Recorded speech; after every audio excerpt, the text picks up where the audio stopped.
far as improvising on this or any fiddle tune, this is one of those fiddle tunes that I divided fiddle tunes up into two general categories.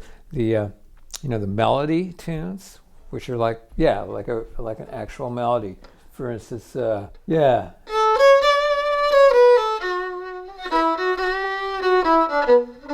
right, or I'll Fly Away.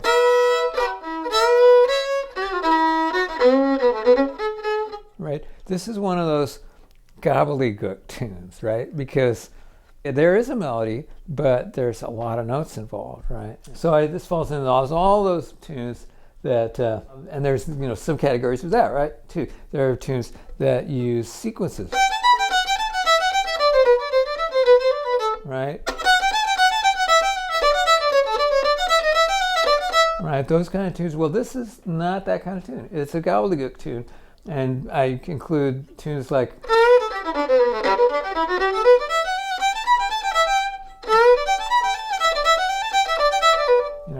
tunes like that, Fiddler's Dream, that's an Arthur Smith tune. And there are a lot of those in both the Texas fiddle style and in bluegrass. And Building Low Ground is one of the great ones.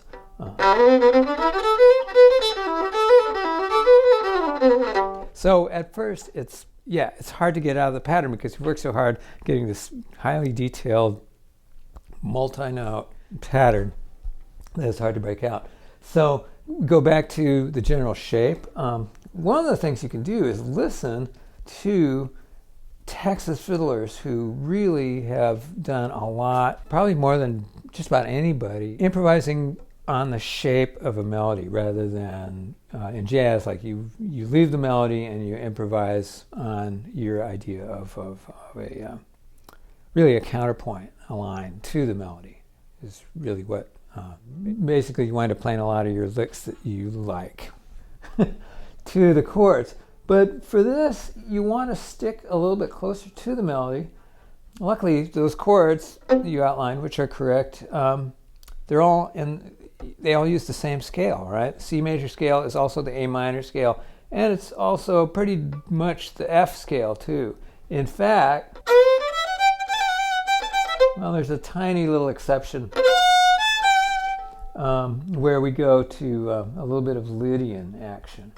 I am just throwing together a presentation on the modes. It's kind of a lecture, and there's some humor involved where we talk about that. But basically, every chord in Building Low Ground is pretty much in the same mode, except for the tiny exceptions, which are actually optional. So at least we don't have to worry about that, right?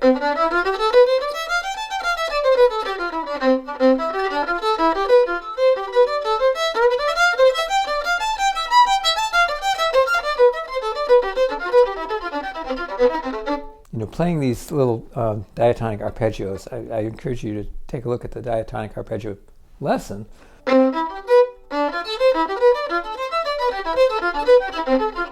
Those kind of things are a great way to start developing your confidence, in any key for improvising. That will really make a huge difference if even though it seems very simple, if you can get them to that kind of tempo, whatever tempo that you're not thinking what the next note is anymore. It's just you say, "Hand, I command you to play the diatonic arpeggio in C major."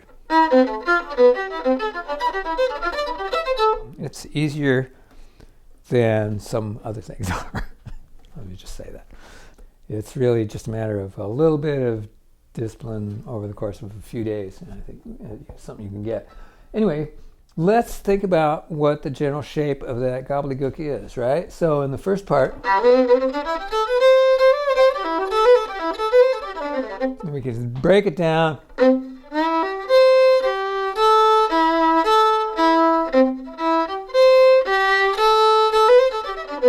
Right? So let's just take a look at that part for a second.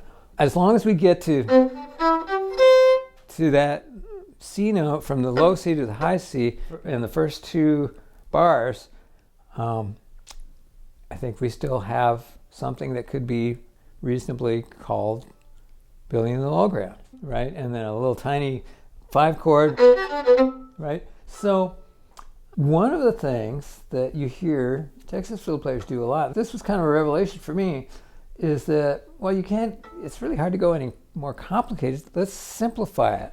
So,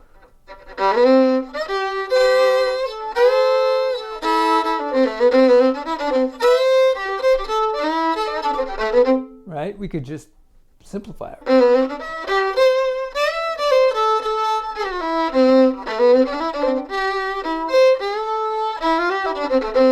Okay, we can also work up some nice little sequency things.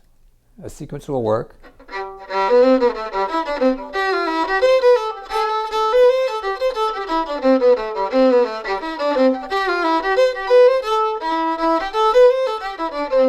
Right, and then just keep the same at the end, which is kind of cool because then you're tying it up with something that the listener already knows.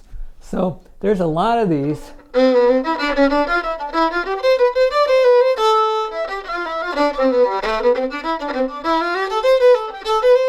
Right? I would just use a shape there. Right? That's finger shape. Doing the same thing on the next two strings.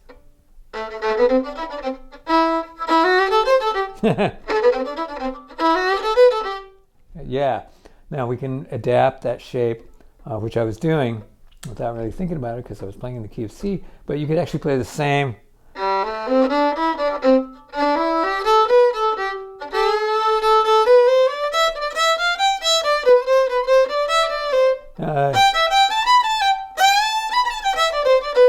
So it's leaving the melody a little bit, but it is happening in an organized manner because we're using finger shapes. So we hear that shape, the melodic shape, as a consistent thing. Yeah, so all those kind of.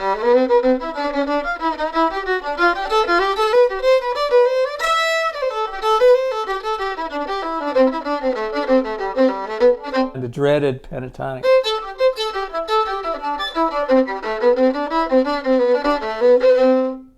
Yeah, not my favorite. It's a little boring, but it is a way to get. For some reason, I really like this one.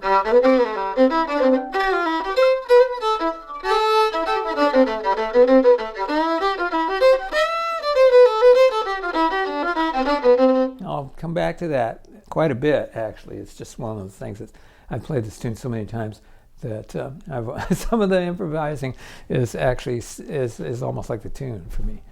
Okay, second part, quickly, same idea, what's the...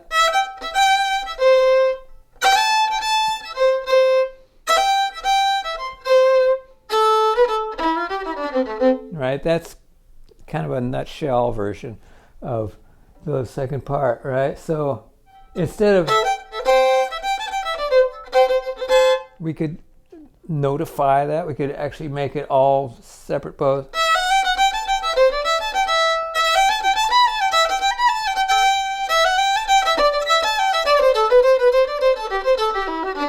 Or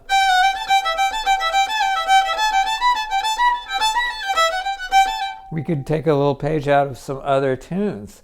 For instance, I was just about... Right, that is actually Texas Gales. Yeah, Texas Gales. So we could take that lick and just put it right into the second part of Billy in the Low Ground.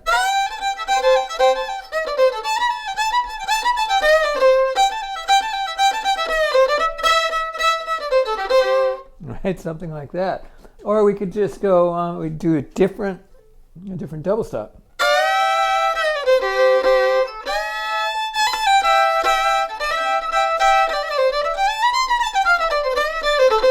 Yeah, those little mini melodies.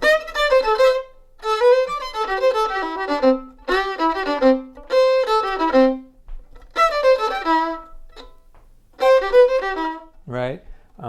All those kind of little, those melodies that occur over and over in fiddle tune after fiddle tune.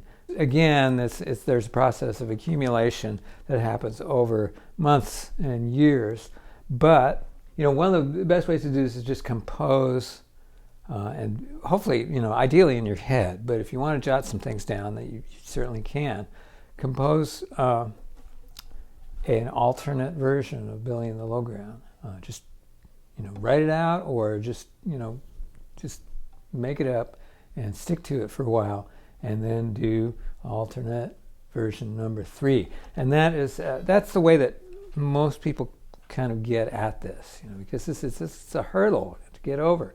It takes a little while. Make your own alternate version using some of these ideas I just lined out, and then play that as a full version, and then kind of practice going back and forth, like the first repeated A is the original version, and the second repeated A is your version, etc., etc. So at some point, these distinctions start to break down, and you're improvising using these melodic chunks, these ideas that you've maybe worked on, and can drop in at different times. So there's the short answer.